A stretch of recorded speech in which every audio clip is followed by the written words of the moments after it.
નમસ્કાર, આપ જોઈ રહ્યા છો ન્યૂઝ 18 ગુજરાતી ને હું છું લુબના। સમાચારમાં સૌથી પહેલા વાત, દિલ્હીમાં પીએમ આવાસ પર મળશે મહત્વની બેઠક। સાંજે 5:30 વાગે આ બેઠક મળશે। બેઠકમાં અમિત શાહ, જેપી નડ્ડા હાજર રહેશે।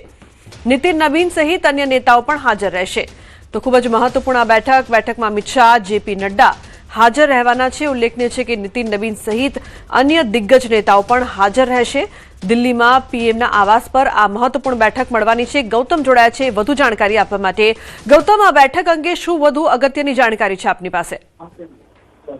બિલકુલ, આમ જોવા જઈએ તો રાજ્યસભાની જે 24 બેઠકો ખાલી થઈ છે અને 24 બેઠકો અંતર્ગત જે કહી શકાય કે 4 બેઠક ગુજરાતની પણ યોજાવાની છે રાજ્યસભાની ચૂંટણીને, એટલે તેને લઈને આ જે મહત્વની બેઠક સાંજે મળે તે પ્રકારના એંધાણ વર્તાઈ રહ્યા છે। પ્રધાનમંત્રી નિવાસસ્થાને આ મહત્વની બેઠક 5:30 વાગે મળવાની છે, જેમાં ભારતીય જનતા પાર્ટીના રાષ્ટ્રીય અધ્યક્ષ નીતિન નવીન, ગૃહમંત્રી અમિત શાહ, જેપી નડ્ડા સહિત તમામ નેતાઓ જે છે તેની ઉપસ્થિતિમાં બેઠક મળવાની છે। બેઠકની અંદર જે 10 રાજ્યોની અંદર 24 બેઠકો ખાલી થઈ છે તેના અંતર્ગતની મંથન જે પ્રક્રિયા જે છે તે થવાની છે અને તેને લઈને આગામી દિવસની અંદર નામો જાહેર થાય તે પ્રકારની પૂર્ણ શક્યતા સેવાઈ રહી છે।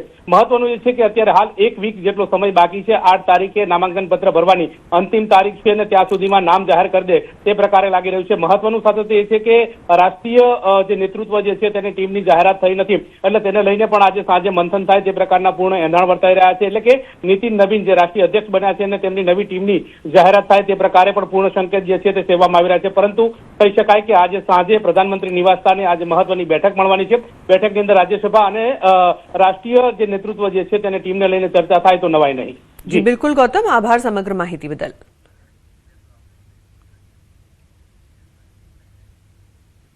તો સમાચારમાં આગળ વાત કરીશું બ્રિજ દુર્ઘટનાની।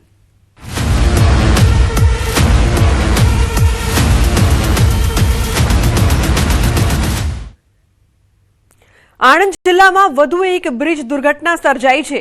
અડાસ ગામમાં નિર્માણાધીન રેલવે ઓવરબ્રિજનો એક મોટો ભાગ ગત રાત્રે અચાનક ધરાશાયી થયો છે।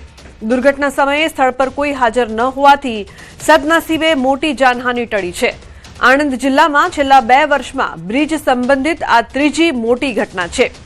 અગાઉ રાજપુરા, વાસદ અને ગંભીરા બ્રિજ દુર્ઘટનાઓ બની ચૂકી છે। હાલમાં આ ઓવરબ્રિજ તૂટી પડવાની ઘટનાને લઈને તંત્ર દ્વારા વધુ તપાસ શરૂ કરવામાં આવી છે।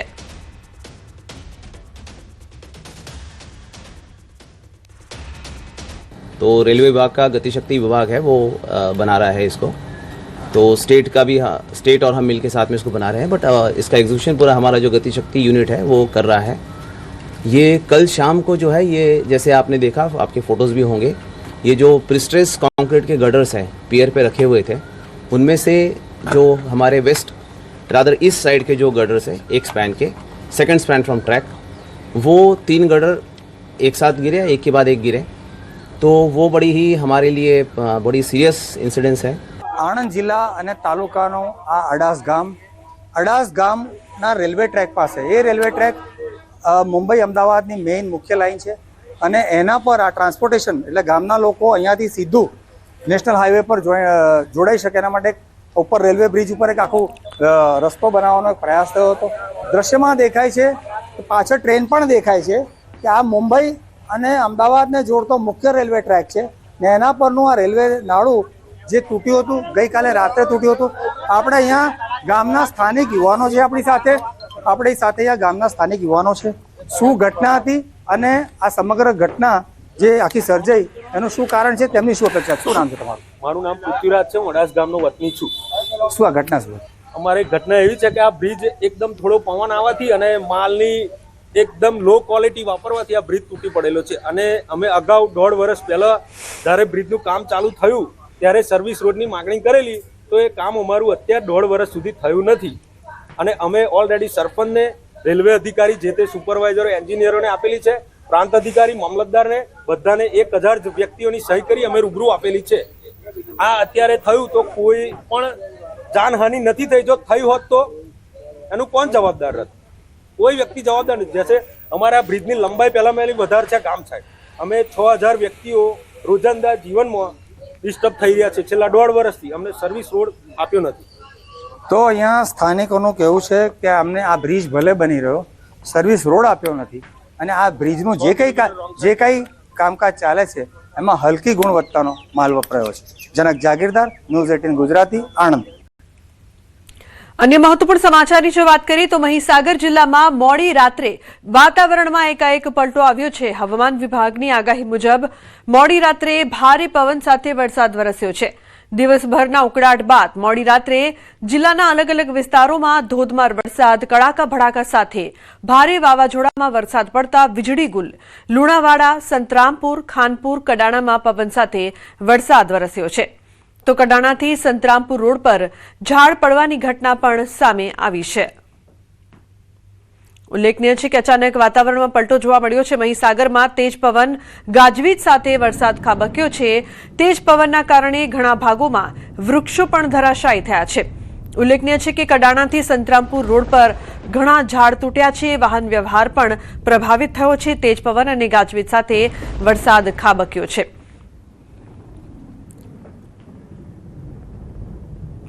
બીજી તરફ ભરૂચ શહેરના મોટા ડભોઈયાવાડ વિસ્તારમાં એક શખ્સ દ્વારા જાહેરમાં તલવાર અને લાકડાના સપાટા સાથે આતંક મચાવતો વિડીયો સોશિયલ મીડિયામાં વાયરલ થતા ચકચાર મચી જવા પામી છે। નજીવી બાબતમાં ઉશ્કેરાઈ ગયેલો શખ્સ કાયદાનો કોઈ ભય ન હોય તેમ જાહેર માર્ગ પર દાદાગીરી કરતો કેમેરામાં કેદ થયો છે। વિડીયોમાં જોઈ શકાય છે કે આ શખ્સ હાથમાં તલવાર અને લાકડાના સપાટા લઈને બેફામ હરકતો કરી રહ્યો છે। ઘટનાના સમયે આસપાસના લોકોમાં ભયનો માહોલ સર્જાયો હતો। સ્થાનિકોનું કહેવું છે કે નજીવા મુદ્દાને લઈને થયેલા વિવાદ બાદ શખ્સે જાહેરમાં ધાક જમાવવાનો પ્રયાસ કર્યો હતો। વાયરલ વિડીયો પોલીસના ધ્યાન પર આવતા સમગ્ર મામલે તપાસ શરૂ કરવામાં આવી છે। તો ભાવિન જોડાયા છે વધુ માહિતી આપવા માટે ફોન લાઈન પર। ભાવિન, શું છે સમગ્ર ઘટના? શું વધુ વિગતો આપની પાસે? જી, ગતરોજ રાત્રિના મોડા સમયે ભરૂચના મોટા ભોયવાડ વિસ્તારની અંદર તલવાર સાથે એક શખ્સનો વિડીયો બહાર આવ્યો હતો। આ વિડીયો વાયરલ થયો હતો અને શખ્સ જાહેરમાં તલવાર અને લાકડાના સપાટા લઈ દાદાગીરી કરતો જોવા મળ્યો હતો। બાબત નજીવી હતી। ઉશ્કેરાઈને તે તલવાર લઈને ધમકી આપતો નજરે પડે છે। વાયરલ વિડીયો બાદ પોલીસે તપાસ સક્રિય કરી છે અને શખ્સની ઓળખ મેળવવાના પ્રયાસો શરૂ કર્યા છે। સમગ્ર મામલો ગત રોજ રાતના હોવાનું જાણવા મળ્યું છે। જી બિલકુલ, આભાર ભાવિન સમગ્ર માહિતી બદલ। અન્ય સમાચાર, ગાંધીનગરથી ગોડાઉનમાંથી ઝડપાયો છે દારૂનો જથ્થો। છત્રાલ જીઆઈડીસીમાં ગોડાઉન ભાડે રાખીને દારૂ રાખ્યો હતો। એરાઇશ એસ્ટેટ ફેઝ 4માં રેડ કરતા 2640 જેટલી દારૂની બોટલો, મોબાઈલ અને કાર સહિત કુલ 11.59 લાખનો મુદ્દામાલ ઝડપી લીધો છે। આ રેડ દરમિયાન એક શખ્સ ઝડપાયો છે, એક ફરાર છે। ફરાર આરોપીને પકડવા માટે ચક્રો ગતિમાન કરવામાં આવ્યા છે। તો ફરાર આરોપીને પકડવા માટે તજવીજ હાથ ધરવામાં આવી રહી છે। ગોડાઉનમાંથી દારૂનો જથ્થો ઝડપાયો છે। ગોડાઉન ભાડે રાખીને દારૂ રાખવામાં આવ્યો હતો।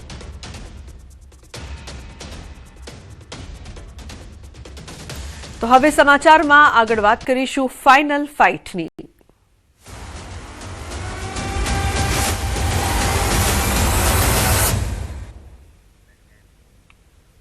આઈસીસીની મહત્વપૂર્ણ બેઠક અમદાવાદ ખાતે યોજાઈ છે। આઈસીસી બોર્ડની ઓફલાઈન બેઠક અમદાવાદની ખાનગી હોટલમાં ગલ્ફ વિસ્તારમાં વધતા તણાવના કારણે સ્થળ બદલીને અમદાવાદ કરાયું છે। વિશ્વ ક્રિકેટના અનેક મહત્વના મુદ્દાઓ પર બોર્ડ મીટિંગમાં ચર્ચા। ક્રિકેટના નવા નિયમો અને વૈશ્વિક વિકાસ મુદ્દે પણ ચર્ચા થઈ છે। આગામી આંતરરાષ્ટ્રીય ટુર્નામેન્ટ અને પ્લાનિંગ મુદ્દે મંથન। આઈસીસીના ટોચના અધિકારીઓ અને સભ્ય દેશોના પ્રતિનિધિઓ પણ હાજર। તો બોર્ડની ઓફલાઈન બેઠક અમદાવાદની ખાનગી હોટલમાં। અમદાવાદના નરેન્દ્ર મોદી સ્ટેડિયમમાં આજે આઈપીએલનો ભવ્ય ફાઇનલ જંગ ખેલાવા જઈ રહ્યો છે, જેમાં રોયલ ચેલેન્જર્સ બેંગ્લોર આરસીબી અને ગુજરાત ટાઇટન્સ વચ્ચે કાંટાની ટક્કરનો મહામુકાબલો થશે। આ હાઈ વોલ્ટેજ મેચને લઈને બંને ટીમોના ચાહકોમાં જબરદસ્ત ઉત્સાહ અને જોશ જોવા મળી રહ્યો છે। ઐતિહાસિક પળના સાક્ષી બનવા અને પોતાની મનપસંદ ટીમને સપોર્ટ કરવા માટે ગુજરાત ઉપરાંત અન્ય રાજ્યોમાંથી પણ મોટી સંખ્યામાં ક્રિકેટ ફેન સ્ટેડિયમ ખાતે પહોંચી ગયા છે।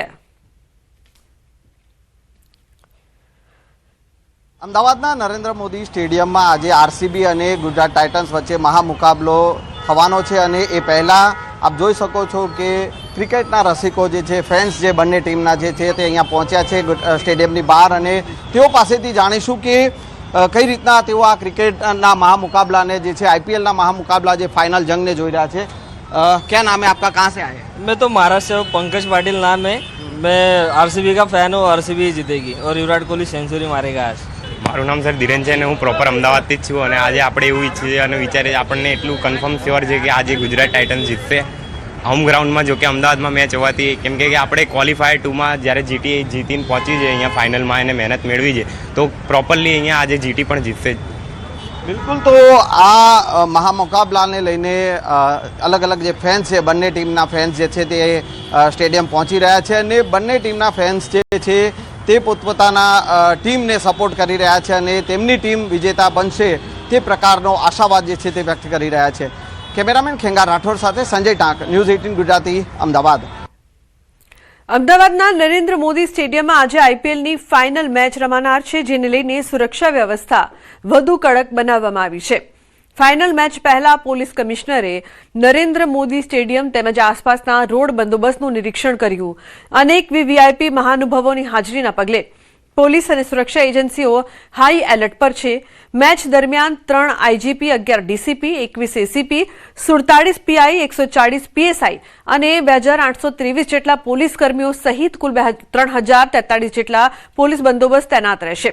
ઉપરાંત ક્રાઇમ બ્રાન્ચ અને એસઓજીની ટીમો પણ આ સુરક્ષા વ્યવસ્થામાં જોડાશે.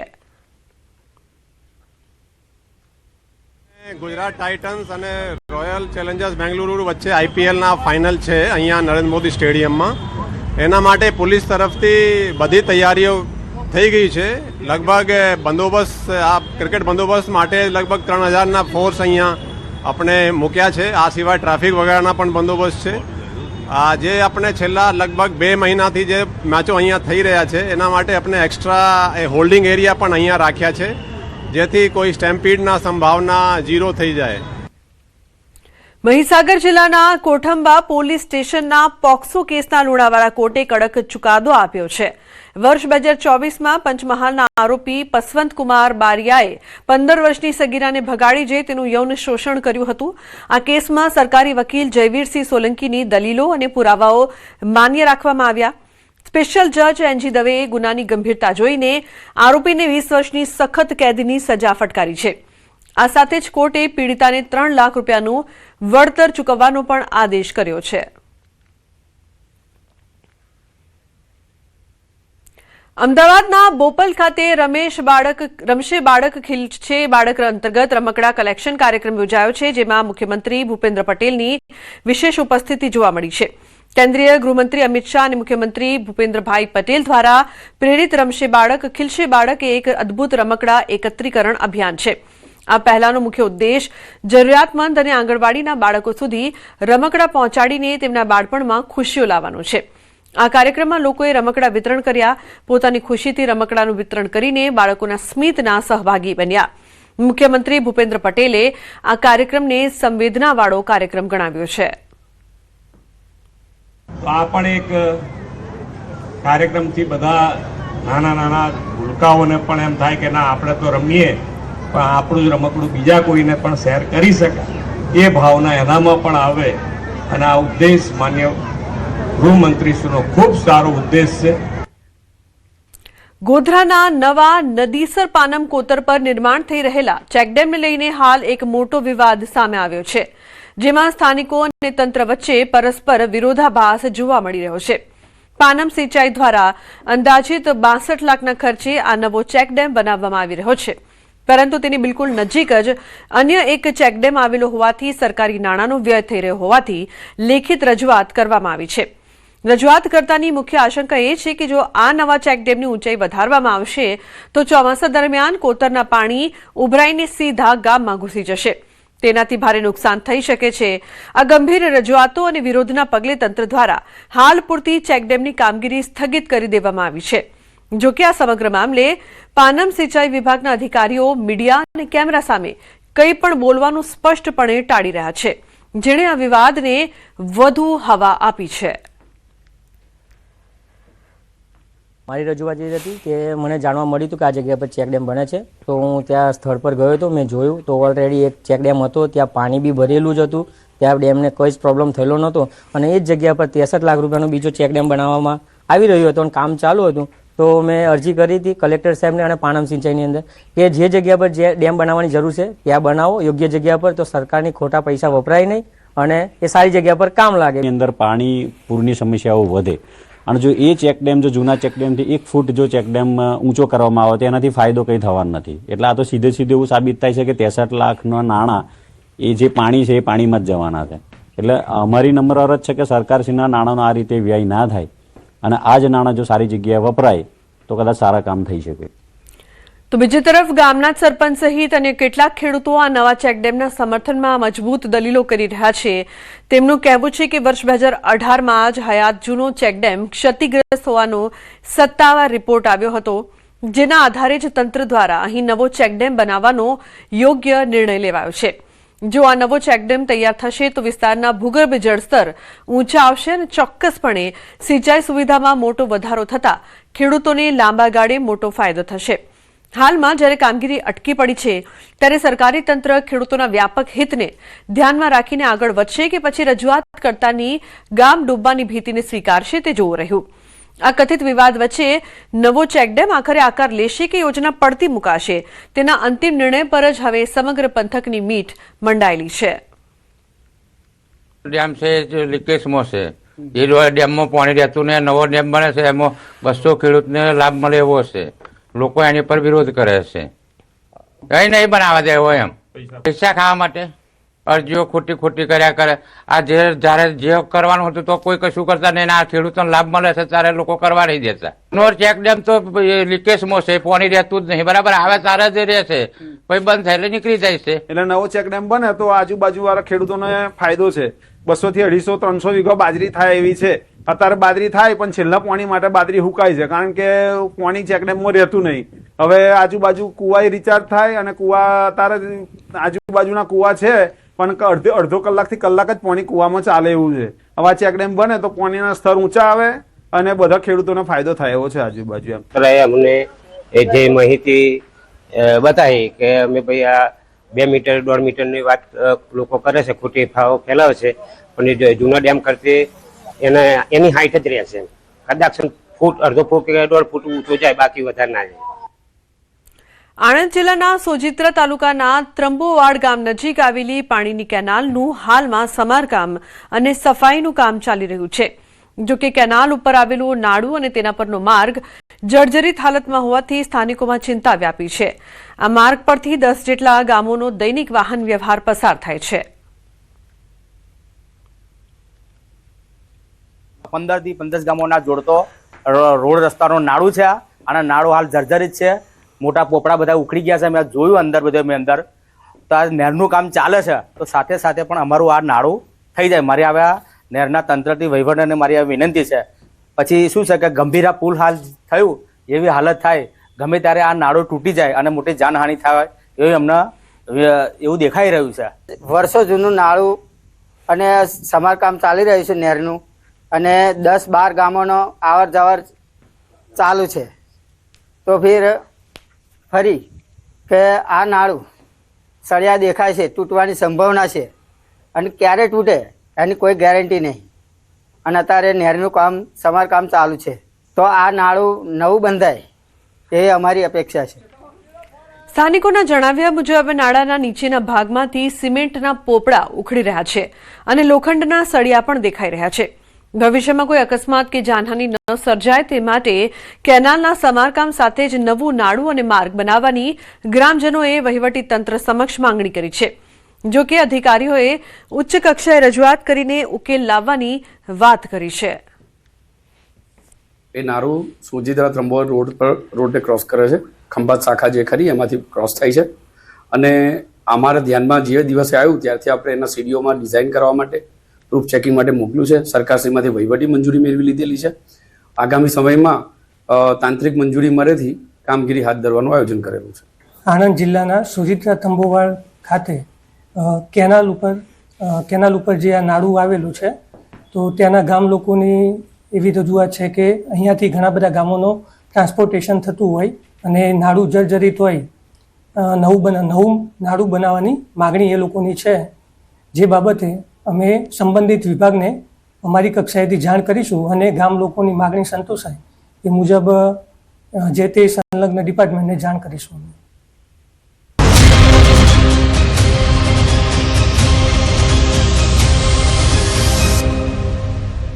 અરવલ્લી, મહીસાગર, દાહોદ સહિતના જિલ્લાઓમાં મેઘરાજાની ધમાકેદાર એન્ટ્રી, વાતાવરણમાં એકાએક ઠંડક પ્રસરી.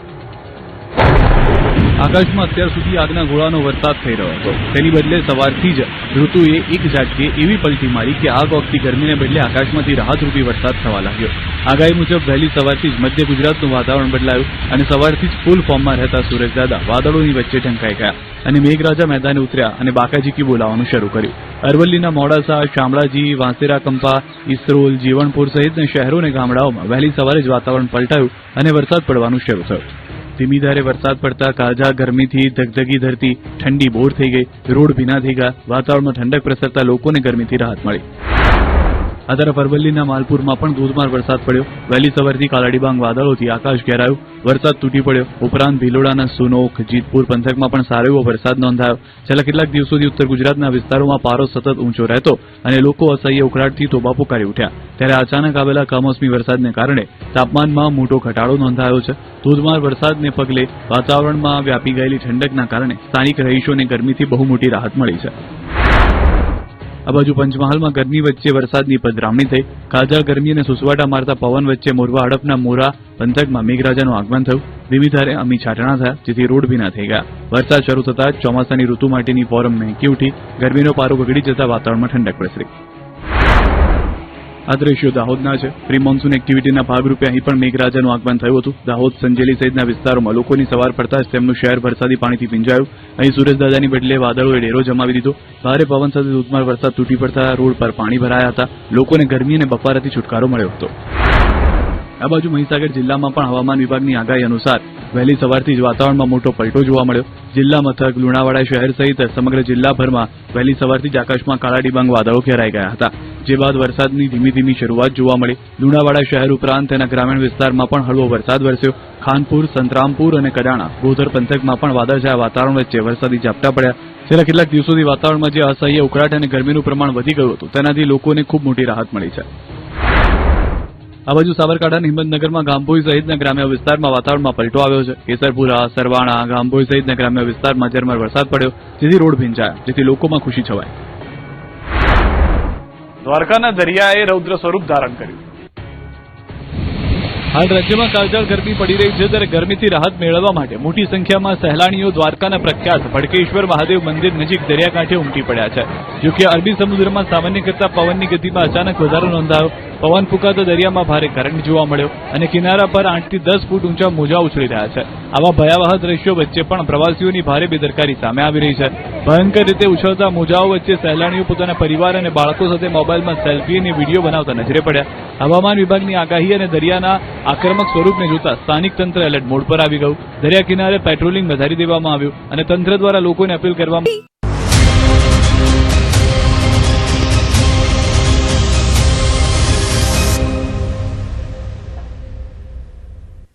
Welcome back. સમાચારમાં આગળ વાત કરીએ. ઉનાળાની સિઝન જામતા જ પોરબંદર માર્કેટિંગ યાર્ડમાં કેરીની ભરપૂર આવક જોવા મળી રહી છે, જેમાં બરડા પંથકની ગોલ્ડન કેસર કેરી ગ્રાહકો અને વેપારીઓમાં આકર્ષણનું કેન્દ્ર બની છે.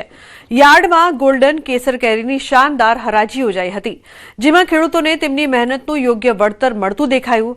હરાજી દરમિયાન 10 કિલો ગોલ્ડન કેસર કેરીના એક બોક્સનો ભાવ અદદ 1551 રૂપિયા બોલાયો હતો. આ હરાજીમાં વેપારીઓનો ભારે ઉત્સાહ જોવા મળ્યો હતો અને ઝુકેગા નહીં સાલા જેવા મજેદાર ડાયલોગથી યાર્ડનું વાતાવરણ ગુંજી ઉઠ્યું હતું.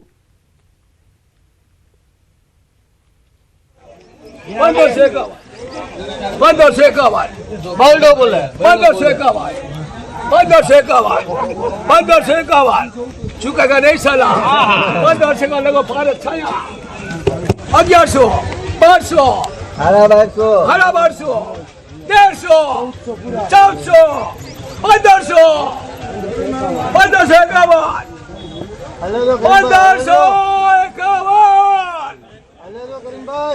1551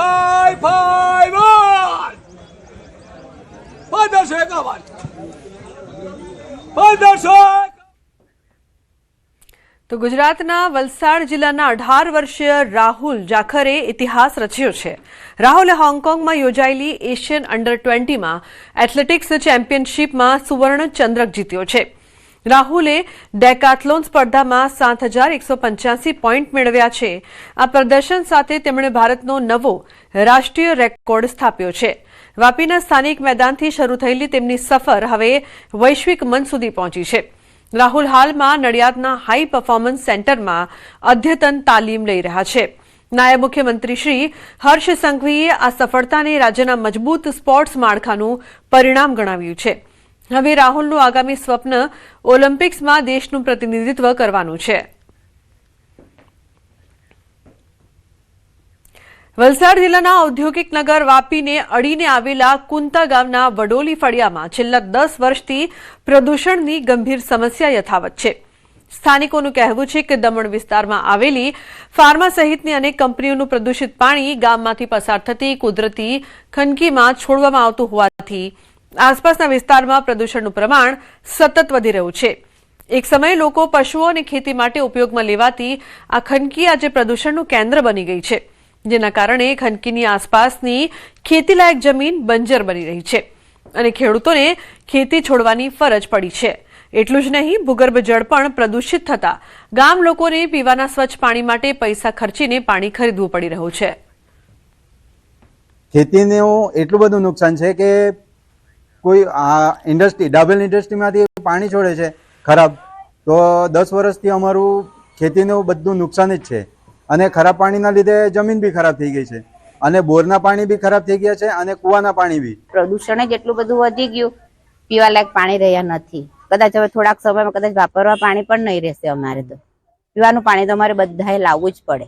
જે વર્ષો પહેલા ખૂબ સરસ પાણી હતું, લોકોને નાવા ધોવાથી લઈને કપડાં ધોવા, વાસણ ધોવા, એવા ઢોરને પણ પાણી પીવા લાગતું. હવે આ પાણી એટલું બધું ગંદુ આવે છે આમાં કે જેમાં માછલી પણ જીવી શકતી નથી. અમને આ ખરાબ પાણી આવે એના લીધે અમને આ જીવન જીવવાની મુશ્કેલી થઈ ગઈ છે. બોરના પાણી, ખેતી, આ બધું નુકસાન. આજે 8-10 વર્ષથી ખેતી બરોબર નથી થતી.